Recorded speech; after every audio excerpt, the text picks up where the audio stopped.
Oh. Hey. Yeah, that feels good to get that out. I was nervous. It's crazy. I'm nervous as if I was performing the flipping song. Jeez. I was like, adrenaline, you know. I suppose it's normal. That feels good to get that one out. So that's two done, and about another 50 to go. So it'll take a while. They should speed up now. The next release planned is the remix of Humming.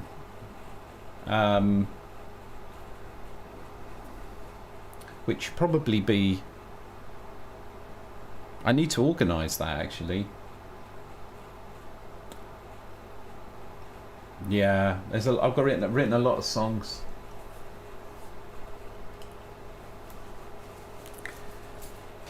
So but we've got a lot that are getting close to being ready.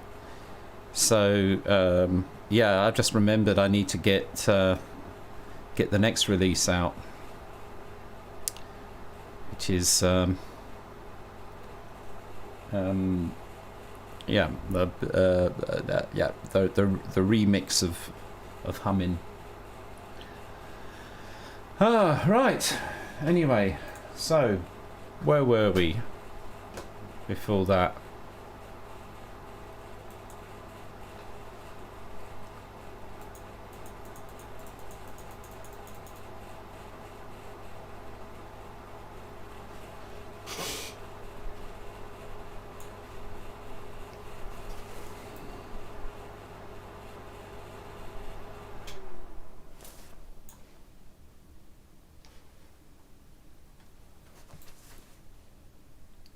So how can I make this work? The circuitry for it was quite interesting. It basically had a ripple counter that is, the clock comes from the tape, and then what it does is it has another frequency that comes in, which is halfway between these two frequencies, and so in this way is able to tell this from, you know, the two different things apart from each other. And but the algorithm that I need, well, it depends. I mean, if I want it to be able to cope with cassette tape recordings that could be swaying around, I should use a similar method. So I drive the clock by these ticks, and then it's sort of interesting, the gap between the two here, like when it switches from one to the other, you've got this kind of, oh, actually that's, oh yeah, this one has this kind of short little thing.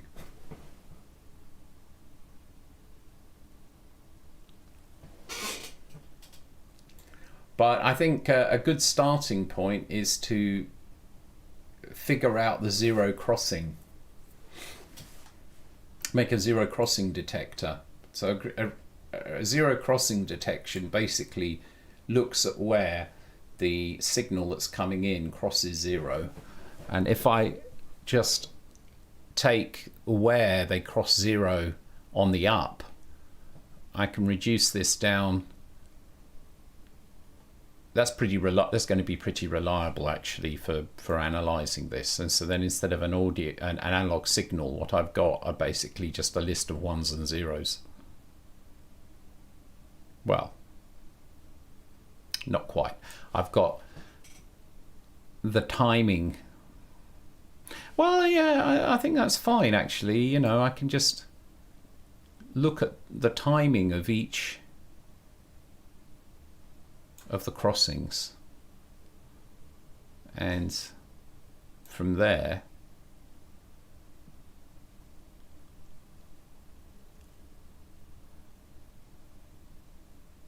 we get what we need. So I think I've got to try and get started on that.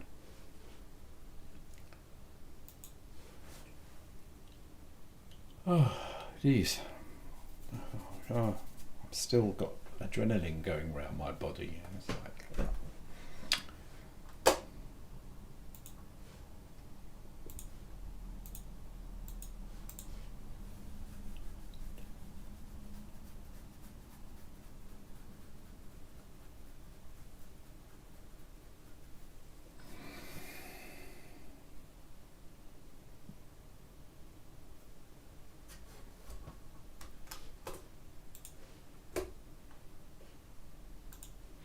so while I'm just putting that into my subconscious to think about,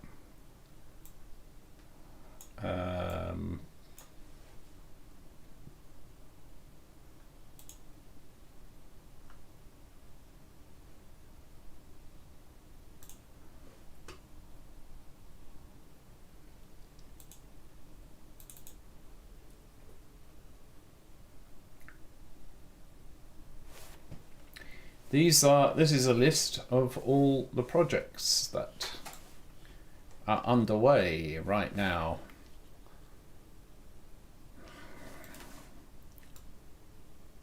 So God on the River is released, and we also had I Only Want to Sing the Blues was released, and Man with a Mission, which wasn't done at Subtown, but that's just, I did that myself on GarageBand, but that really wasn't a proper release. So we have coming up My Child, which I need to put credits on the video. So I think I was looking at the release of this on the 15th of April, trying to get 2 out a month. Also close to being ready is The Garden, which will release on the 1st of April. I'll kind of can talk about the song in a minute. Yeah, it's a good question. So The Garden, which is ready but needs credits, that's going to be released on the 1st of April. And then I'm planning to release Hummin', called it B-side originally, but it's turned out pretty nice, so it will be the release. Hummin' will be coming out in a couple of weeks in March. So we've got releases sorted up until and then halfway through April, planning on releasing My Child. Other songs are Lottery. You know Lottery. That was, yeah, I needed to have this spreadsheet because otherwise I lose track of the project. So Lottery is currently undergoing some debugging. We've had some problems with Lottery, and I Told You So, that are being resolved, but they have videos. So I'm just, we need to get the songs right. But they're very close. And Drake's Echo, I am thinking of getting a cellist in, but probably I'm going to play the cello myself. I've been practicing it, And you can, it's not like I need to debugging the song because there's a problem with it. But yeah, cello, the thing is you can sort of cheat with record. I don't have to be able to play the whole cello part in one go. I can practice it for that particular song, and then I can play the cello well enough probably to do what it needs, because the song is almost ready. It just, I feel it just could do with a cello part in there. And I told you, ready to cover that one. You're on your own. I'm practicing mandolin for that one, but that is very close. Black Rain is in a bit of a weird state. Not sure what's going to happen with that one. The Candle is in fact ready, but I need the video, and I really want to do a full proper video for that one, so that's going to take a while before we've got that sorted out. Following the River is sort of in early days. Always Wear Blue we've completely redoing, pretty much except the drums, because it wasn't working out, but I think it's going the right way. Also Flat, need to review. Controlled is a new one, and we've worked on that recently, and that's coming together, but there's more work to do. The Rotation of the Earth in D7, that one is we've got rough tracks for all of these. You know, The Sun in the Ocean is a mega 17-minute piece, which is a music accompaniment to a poem that was entirely improvised, and it goes on for 17 minutes and I couldn't edit it. So that's going to be an interesting one when that comes out. Wanting for Nothing More was one that was originally recorded 7 or 8 years ago up in Scotland, and I've been sitting on it all this time, but redoing the vocals and adding some other parts to it, and that's coming along. Hollows, this is all in early stages. What everybody, a new song, Everybody Needs to Fall in Love. What I Know Why the Caged Bird Sings is we're working on that right at the moment. There is a version of Healer, that's another video that I'm working on at the moment. It's a Healer, it's a live take with myself and Simon on the violin. New song, Share the Love. Spring Fever, that was a recording session from the same one as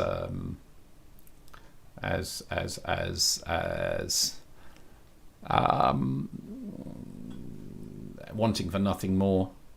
Artificial Wisdom I'm working on. I've added a Way Supporter because there's been a request for that, and that we're at 34, which includes some newer songs, and probably then I've got I must have at least another 30 songs which aren't even on here. I haven't even got there yet. So there we go. It's slow, but it's getting there. So the question was, what does the river mean? So the whole point is of treating life like being a river. It's something you flow down. So it's a metaphor that's often used to represent, the passage of one's life. So, yeah. And the thing is they have to brew the songs. Sometimes they're left for like months, and then we come back to them, and so they really decide themselves when they're ready. If you see what I mean, it's like, so it's taken a long time to get this far, but it should speed up now. Well, I do like the equivalent of 3 12-hour sessions a month. So a lot of work is going into the tracks and then trying to make sure that they're right before they're released. So it's quite, yeah, it's not cheap either. But it's like I said, it's like it's something I would regret. I have to get these songs done. So, and more than just a home recording. So we'll get there. But anyway, I was talking about the river. So the river is no. The point is that the river is a kind of a metaphor for life.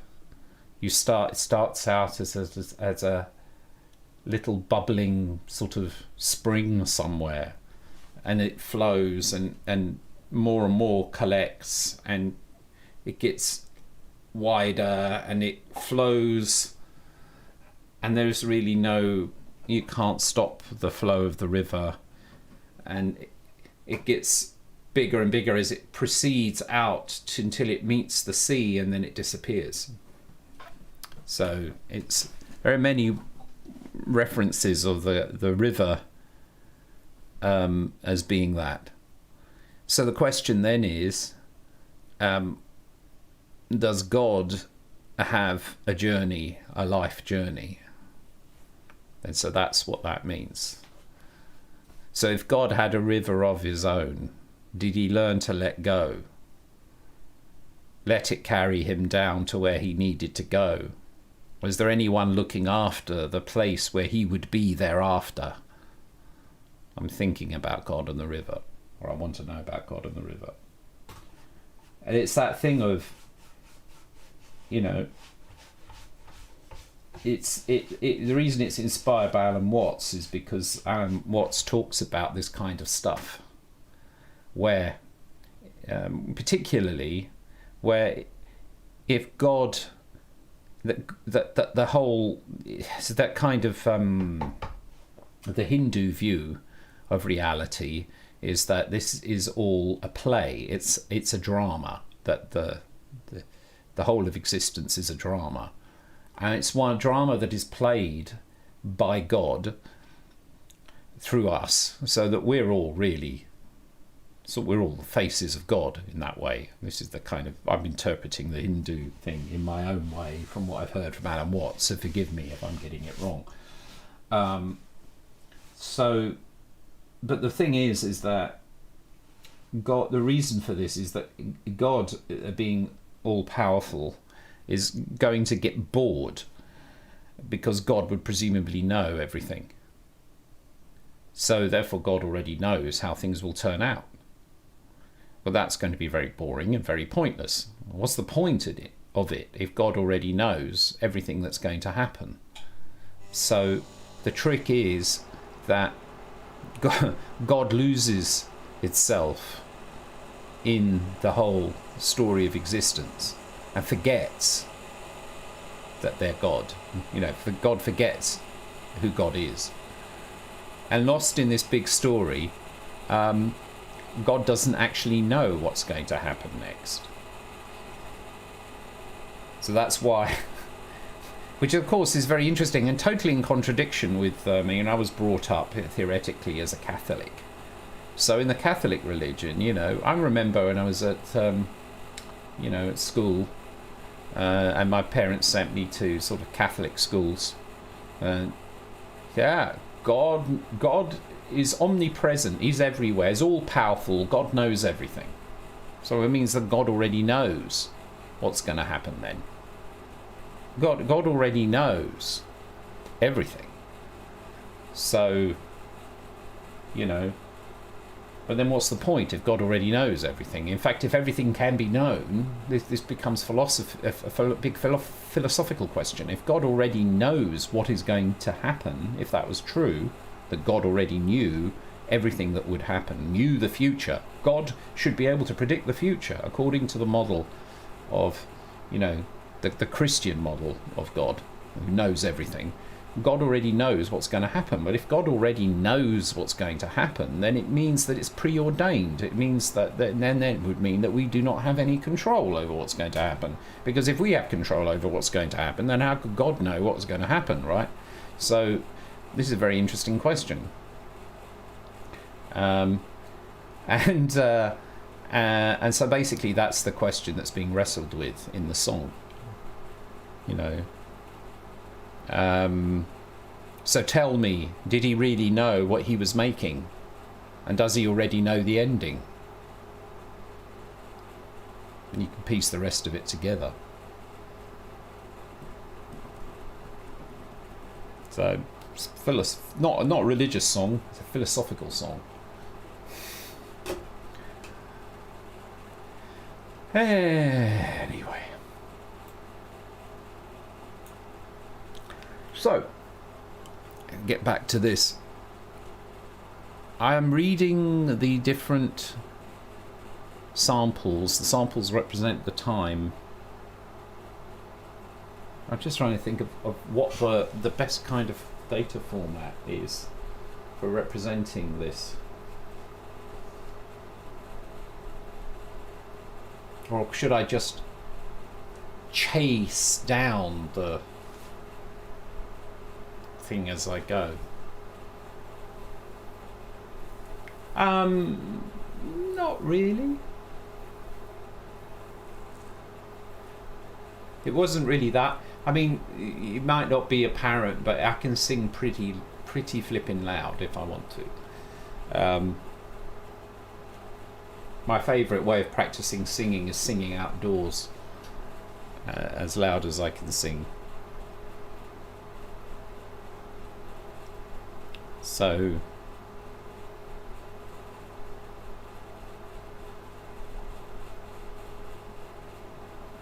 you've seen me sing. You've seen the Descending Jazz Bar Riff Blues, right? That's hard.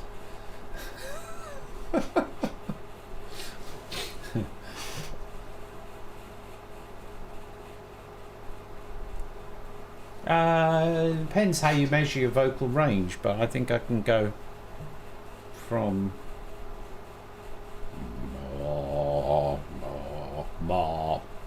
I mean, those are not nice notes, so if you ignore whether or not they're nice notes, la la la la la la la la la la la la la la la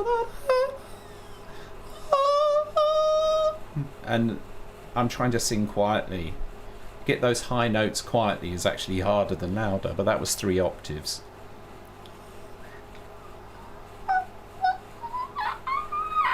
And I just squeaked 4 octaves, but I wouldn't count that as real. It's not particularly big. I mean, David Bowie, I think, had like over 4 octaves of usable range. I don't know.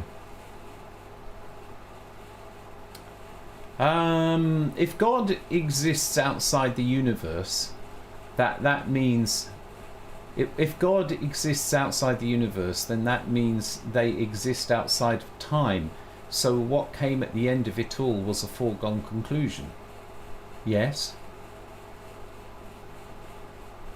Well, I mean, that's the thing. If God exists in the universe, or as a piece of the universe, then God is corporeal, which actually is not the idea. God needs to be in a different dimension or non-corporeal. I mean, otherwise it's an